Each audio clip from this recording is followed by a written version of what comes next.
नमस्ते, प्रणाम, जय श्री राम। पावर स्टार पवन सिंह को हमेशा क्रिटिसाइज किया जाता है, डेमोलाइज किया जाता है कि वो एक अच्छे सिंगर है, एक्टर नहीं है। बार बार आप अधिकतर लोगों की तरफ से सुने होंगे कि भोजपुरी इंडस्ट्रीज अब एल्बम इंडस्ट्रीज बन के रह गई है। हमारे भोजपुरी में एक यूट्यूबर है सोनू, जो क्लीन भोजपुरी चैनल को चलाते हैं। आज मैं उनका एक वीडियो देखा हूँ और उस वीडियो में उनके भावना को देखा हूँ। उनका भावना साफ स्पष्ट दिख रहा था। ये भी है कि भाई एक गाना आता है तो कई फैंस भी कहते हैं कि पवन सिंह का गाना आया है, या किसी भी स्टार का गाना आता होगा, किसी भी गायक का गाना आता होगा, सिंगर का गाना आता होगा, तो सभी के लोग जो हैं वो बोलते हैं, सभी के फैंस बोलते हैं कि इनका गाना अच्छा आया है।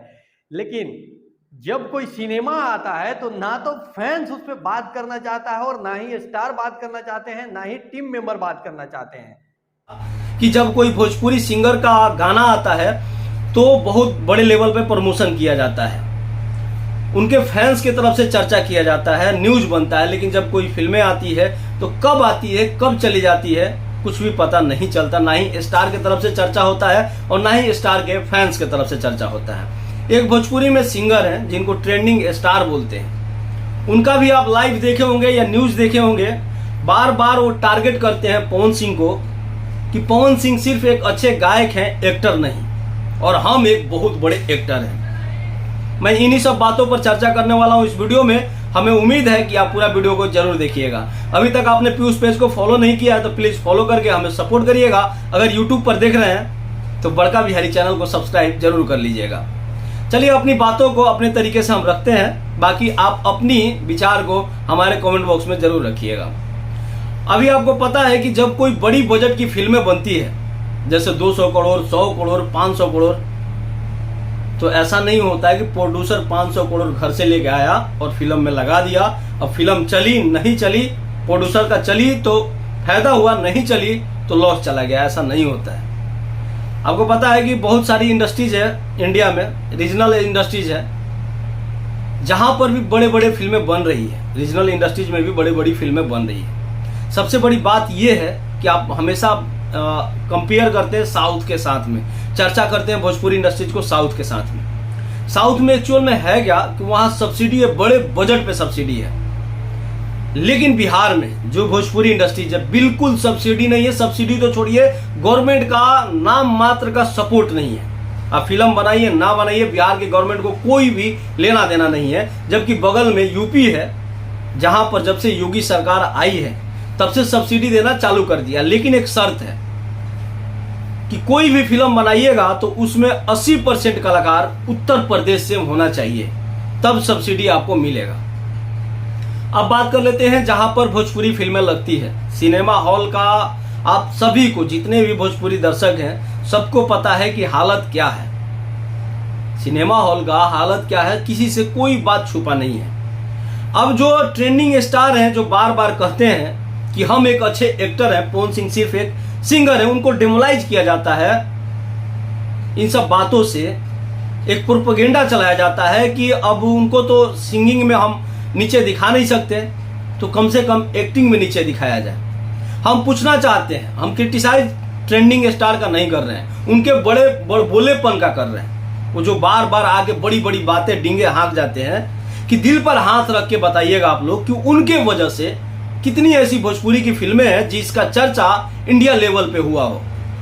जरूर कमेंट बॉक्स में बताइएगा कि उनकी एक फिल्म जिसका चर्चा इंडिया लेवल पे हुआ हो, कोई न्यूज पर चर्चा हुआ हो, जिस पर इंडिया के यूट्यूबर चर्चा किए हो और पॉजिटिव रिव्यू आया हो उनके उस फिल्म पे। कितनी ऐसी फिल्में हैं, कितने ऐसे बड़े बड़े लोग हैं जो खेसारी लाल यादव को ये बताए हैं कि इनको एक्टिंग बहुत बढ़िया आती है। एक भी नहीं। अगर भोजपुरी के एक्टर का बात करें तो रवि किशन के अलावा किसी की भी चर्चा नहीं होती है इंडिया लेवल पे कि ये एक भोजपुरी के एक्टर हैं। रवि किशन के अलावा रहा बात पवन सिंह के एक्टिंग में लेवल, तो अभी उनका एक टीजर आया हुआ था हर हर गंगे का, जिसका अगर आप देखेंगे, अब आकलन करेंगे, एक खेसारी लाल यादव जी का भी ट्रेलर आया हुआ था संघर्ष 2 का, और टीजर आया हुआ हर हर गंगे का। ये दो मोस्ट अवेटेड सिनेमा है भोजपुरी की। भोजपुरी से बाहर थोड़ा बहुत इनका चर्चा हुआ है, जबकि एक टीजर है और एक ट्रेलर है। आप अगर आकलन करने जाएंगे तो हमें लगता है कि कहीं ना कहीं संघर्ष 2 के ट्रेलर पर हरर गंगे का टीजर भारी पड़ा था। अगर हकीकत देखिएगा तो जो कॉन्सेप्ट है, जो कंटेंट है हरर गंगे का, वो एकदम यूनिक है। एकदम आप बोलिएगा कि हाँ एक नया कंटेंट पर, एक नया विषय पर बनाने का कोशिश किया गया हरर गंगे के मूवी को। बाकी अगर आप संघर्ष 2 को देखते हैं तो ये कंटेंट बहुत पुराना है, बहुत घिसा पिटा है। इस पर हजारों फिल्में आ चुकी है। जितना फाइट वाला सिनेमा देखिएगा तो संघर्ष 2 वाला जो कंटेंट है यही सब कंटेंट पे है। मतलब कहां से कहते हैं ट्रेंडिंग स्टार कि पवन सिंह को एक्टिंग नहीं आती है, जबकि अगर उठा के देख लें आप पूरा दोनों का हिस्ट्री तो अभी भी पवन सिंह की हिट फिल्में ज्यादा है और उनसे पहले से पवन सिंह सिनेमा कर रहे हैं। रहा बात सोनू का कि भाई जब गाना आता है तो उस पर चर्चा किया जाता है, उसका प्रमोशन किया जाता है, फिल्में आती है तो उसकी बात तक नहीं होता कब फिल्म आती है कब चली जाती है। तो बात यह है कि अब जो फिल्में भोजपुरी की आती है OTT पे आती है। सिनेमा घर का हालत आप सबको पता है। अगर सिनेमा घर में कोई प्रोड्यूसर अपने फिल्म को रिलीज करने जाए तो 2 दिन भी नहीं टिकेगी वो, क्योंकि दर्शक नहीं है। अब जो फिल्में आ रही है OTT के लिए आ रही है। OTT मतलब आप समझ रहे हैं, जैसे हॉटस्टार है, जैसे मैक्स प्लेयर है, जैसे जियो सिनेमा है, ये सब OTT प्लेटफॉर्म है और ये सिनेमा को खरीदते हैं। अब ऐसा तो नहीं है कि ये 200-300 करोड़ के सिनेमा को खरीद लेंगे, इनका भी एक बजट है। इसलिए भोजपुरी में कोई भी प्रोड्यूसर बड़ा बजट का फिल्म नहीं लाना चाह रहा है, नहीं बनाना चाह रहा है। अभी हरर गंगे आ रही है, एक अच्छे बजट की मूवी है। संघर्ष 2 आ रही है, बजट उसमें भी अच्छा लगा हुआ है। ऐसा बात नहीं है कि वो बहुत कम बजट की मूवी है, लेकिन क्या हश्र होगा इन फिल्मों का। ये फिल्में लास्ट में OTT पर ही जो चलेंगी, सिनेमा हॉल में बिल्कुल नहीं चलेंगी, क्योंकि उस तरह के इन स्टारों का माहौल नहीं है। ये जो स्टार हैं ये इवेंट करते हैं, इवेंट नहीं बोल सकते उसको, स्टेज शो करते हैं। दर्शक पब्लिक बस यही जानती है कि ये पवनवा है, ये खेसरिया है। जो हीरो होता है वो पब्लिक से बहुत अलग होता है, बहुत दूर होता है, बहुत ज्यादा गैप होता है, तब तो पब्लिक उसको देखने जाती है। अब ये नहीं कि आए दिन कहीं स्टेज शो कर रहा है, कहीं नाच रहा है, कभी भी लाइव आ जा रहा है और अपने आप को बता रहा है कि मैं हीरो हूं।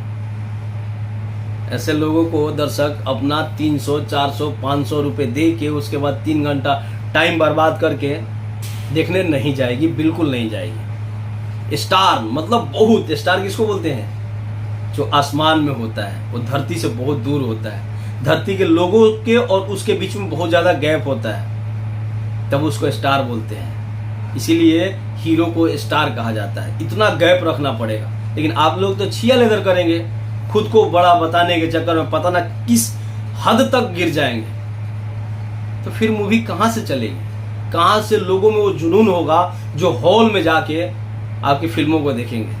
हाँ, OTT पे जरूर देखेंगे, क्योंकि OTT ऐसा है कि मोबाइल से आप किसी भी कंटेंट को देख सकते हैं, तो अलग बात है। और भोजपुरी की फिल्में अब सिर्फ और सिर्फ OTT पे चल सकती है। ना ही यहाँ के गवर्नमेंट एक्टिव है आपके इंडस्ट्रीज को लेके, ना ही कोई प्रोड्यूसर एक्टिव है, ना ही स्टार एक्टिव है।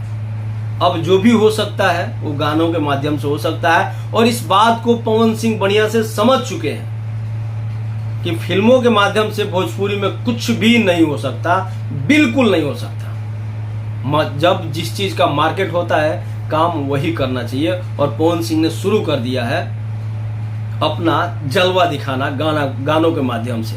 और एक से बढ़ के एक गाने आ रहे हैं, बड़े बड़े गाने आ रहे हैं जो 2-2 महीने में 300-300 मिलियन जा रहे हैं। अभी हाल ही में आपने देखा होगा पियर फराक वाली रिकॉर्ड तोड़ व्यूज आया उस गाने पे, जबकि अश्लीलता बिल्कुल नहीं है, बिल्कुल मतलब कहीं भी आप उसमें अश्लीलता नहीं निकाल सकते, फिर भी रिकॉर्ड तोड़ व्यूज गया है। हरी हरी ओढ़नी रिकॉर्ड तोड़ व्यूज गया है।